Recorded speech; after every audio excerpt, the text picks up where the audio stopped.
Hey guys, welcome to my YouTube channel. आज हम D triple S B का PRT का 2013 के सेक्शन ए का हिंदी को क्वेश्चन पेपर करने जा रहे हैं। तो चलिए स्टार्ट करते हैं अपना वीडियो। पहला क्वेश्चन है, जो अव्यय शब्द दो पदों, पदबंधों या उपवाक्यों को जोड़ने का कार्य करता है उन्हें कहा गया है। ऑप्शन है क्रिया विशेषण, समुच्चय बोधक, संबंध बोधक, विस्मयादि बोधक। तो जो दो शब्दों को जोड़ता है या उपबंधों को तो उसे हम समुच्चय बोधक कहते हैं। ऑप्शन हो जाएगा 2।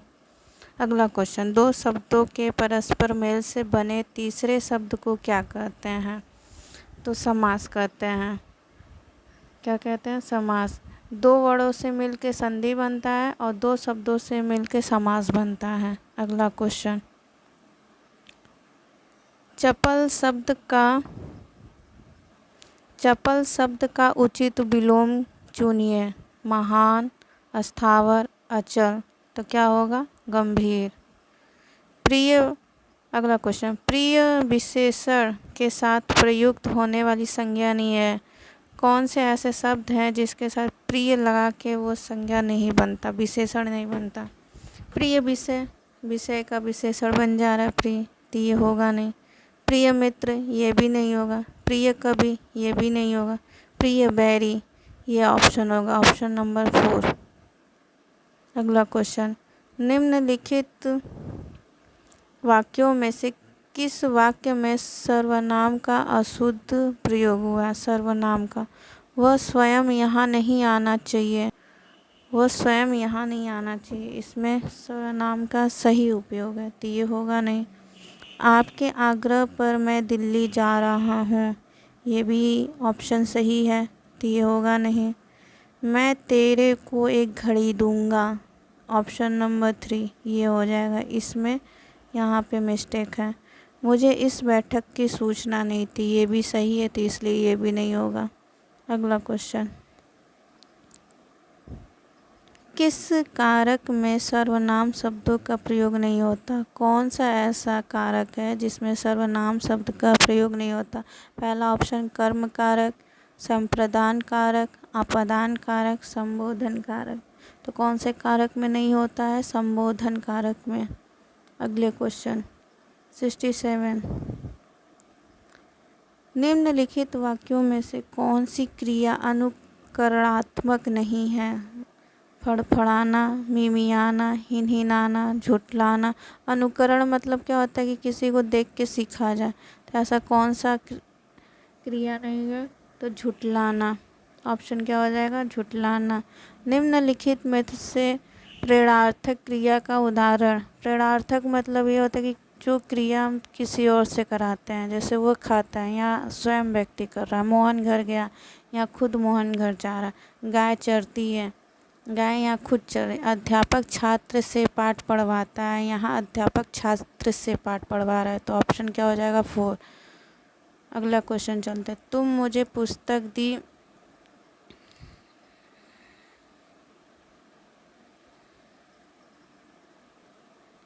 तुमने मुझे पुस्तक दी। पहला, तुमने पुस्तक दी। पूछ रहा है वाक्यों में क्रियाओं का युग्म, इसमें क्रिया का युग्म पूछ रहा है। तो पहले वाले में 2 कर्म है और सेकंड वाले में तुमने पुस्तक दी, इसमें सकर्मक क्रिया है, ये द्विकर्मक क्रिया है। द्विकर्मक क्रिया कैसे पता किया जाता है? क्या और किसको से क्वेश्चन करने के बाद जो जवाब मिल जाता है। तुमने मुझे पुस्तक दी, क्या दी? पुस्तक दी। किसको दी? मुझे दी। तो 2 कर्म हो गया, एक मुझे हो गया, एक पुस्तक हो गया, तो ये हमारा द्विकर्मक हो गया। तुमने पुस्तक दी, तो क्या दी? पुस्तक दी। किसको दी? इसमें किसको ऑप्शन नहीं दे रहा था, यानी सकर्मक क्रिया, यानी एक कर्म है, तो ऑप्शन क्या हो जाएगा? 1। अगला क्वेश्चन चलते हैं, किस समास में उत्तर पद प्रधान होता है? तो द्वंद्व है, तत्पुरुष है, बहुब्री है, द्विगु है। द्वंद्व में दोनों पद प्रधान होते हैं, तो ये होगा नहीं। बहुब्री में अन्य पद प्रधान होते, ये भी नहीं होगा। द्विगु में कोई पद प्रधान नहीं होता, तो ये भी नहीं होगा। तत्पुरुष में उत्तर पद प्रधान होता है, ऑप्शन क्या हो जाएगा? 2।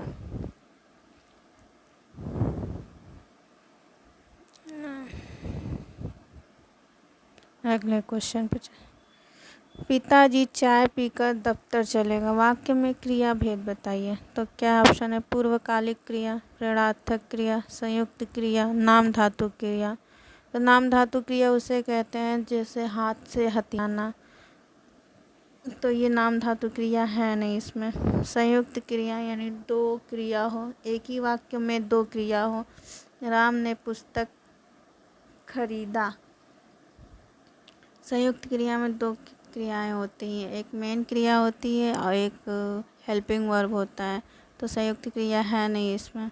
प्रेरणार्थक क्रिया जो दूसरों से कराया जाता है, तो ये भी नहीं है। पूर्वकालिक क्रिया नहीं, एक क्रिया होकर जब दूसरी क्रिया शुरू होती है उसे पूर्वकालिक क्रिया करते हैं। जैसे पिताजी चाय पीकर दफ्तर गए, पहले चाय पिए फिर दफ्तर गए, तो इसलिए हो जाएगा पूर्वकालिक क्रिया। अगला क्वेश्चन, जिसकी उपमा न दी जा सके वाक्यांश के लिए उचित शब्द। अनुपम, क्या हो जाएगा? अनुपम। अगला क्वेश्चन, समुद्र शब्द का पर्यायवाची शब्द पहचानिए। तो उदधि, जलधि, नदी, सिंधु, पारावार हो जाएगा ऑप्शन 3। स्वागत शब्द का संधि विच्छेद पहचानिए। स्वधनागत, सुधनवागत, स्वाधनागत, सुधनागत, ये यड़ संधि है। यड़ संधि की पहचान होती है कि य, व और र होता है। वो कब बनता है? उ या बड़ा ऊ मिलके भिन्न स्वर आए, भिन्न स्वर आता है तब जाके मेरा बनता है व। तो वह बनाने के लिए स में सु अधन आगत, स्वागत। स्व से ऊ निकल जाएगा और आ से आ निकल जाएगा, भिन्न स्वर। तो ऊ और वा मिलकर क्या हो जाएंगे? वा। तो क्या हो जाएगा? स्वागत।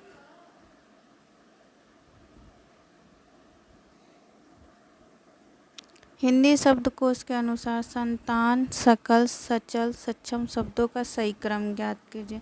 तो पहले तो बिंदी वाली ये शब्द पे फर्स्ट पे आ जाएगा, संतान। संतान यानी ये हो सकता है, ये हो सकता है, ये होगा नहीं, ये होगा नहीं। फिर छ, क के पहले छ आता है यानी छ के पहले क आएगा, तो सकल, सकल ये होगा।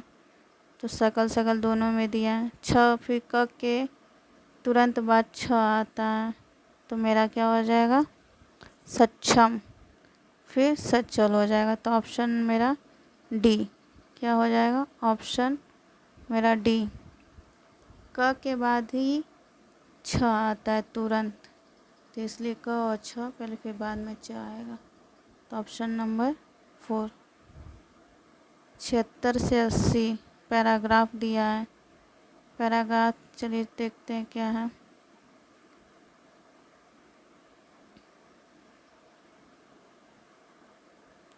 कार्बेट राष्ट्रीय उद्यान दिल्ली के निकट स्थित है। ठीक है, यह हिमालय की निचली सीढ़ियों में रामगंगा नदी की घाटी दिल्ली के निकट स्थित है। दिल्ली वास कार्बेट राष्ट्रीय उद्यान दिल्ली के निकट स्थित है।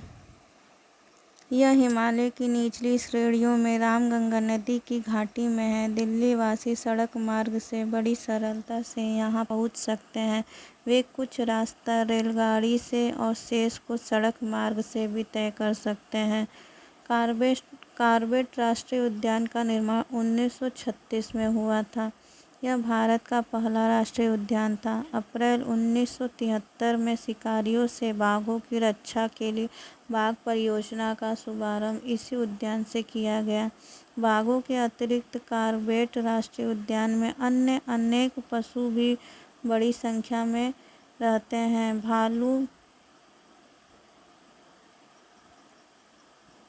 भालू, लोमड़ी, लकड़बग्घा, सिवेट, बिलावा भी यहाँ रहते हैं। इन पशुओं के अतिरिक्त सांप जैसे भारतीय अजगर, करैत और नागराज भी इसी उद्यान में मिल जाते हैं। इसी उद्यान में मिल जाते हैं। यहाँ वर्ष भर अनेक पक्षी भी देखे देखे जा सकते हैं, जैसे बगुला, आजान, बगुला, हेरान, खागवाली, टिटहरी, काली गर्दन वाले लगभग पक्षी भी इस उद्यान में साल भर देखे जा सकते हैं। वास्तव में पक्षियों की लगभग 580 प्रजातियां कॉर्बेट उद्यान में पाई जाती हैं। भारत और विदेश के पर्यटकों को इस उद्यान में आना पसंद है।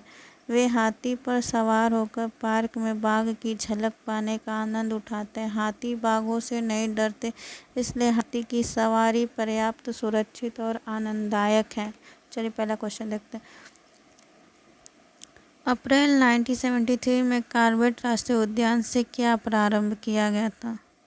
क्या प्रारंभ किया गया था 1973 में? 1973 में शिकारियों से बाघों की रक्षा करने के लिए बाघ परियोजना का शुभारंभ किया गया था। किसकी शुभारंभ किया गया था? बाघ परियोजना के। तो ऑप्शन क्या हो जाएगा? 1, बाघ परियोजना। कॉर्बेट राष्ट्रीय उद्यान में बाघ के अलावा और कौन से पशु देखे जा सकते थे? लकड़बग्घा, यहाँ पे लिखा था लकड़बग्घा। शेर वेर तो सिंह और घोड़ा ऊँट ऑप्शन में नहीं था। लकड़बग्घा, देखिए यहाँ पे लिखा है लकड़बग्घा, लोमड़ी, सिवेट, बिलाव।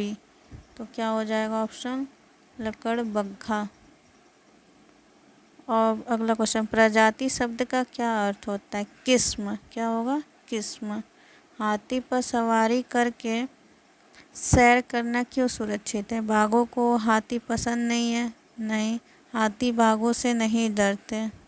लोगों को हाथी पसंद होते हैं। हाथियों को कॉर्बेट उद्यान पसंद है। हाथी बाघों से नहीं डरते हैं। ऑप्शन क्या हो जाएगा? 2। दिल्ली वालों के लिए कॉर्बेट राष्ट्रीय उद्यान पहुंचना आसान क्यों था? वे वायुयान से वहां पहुंच सकते थे? नहीं। वे रेल से वहां जा सकते थे? नहीं। वे सड़क से वहां जा सकते थे? नहीं।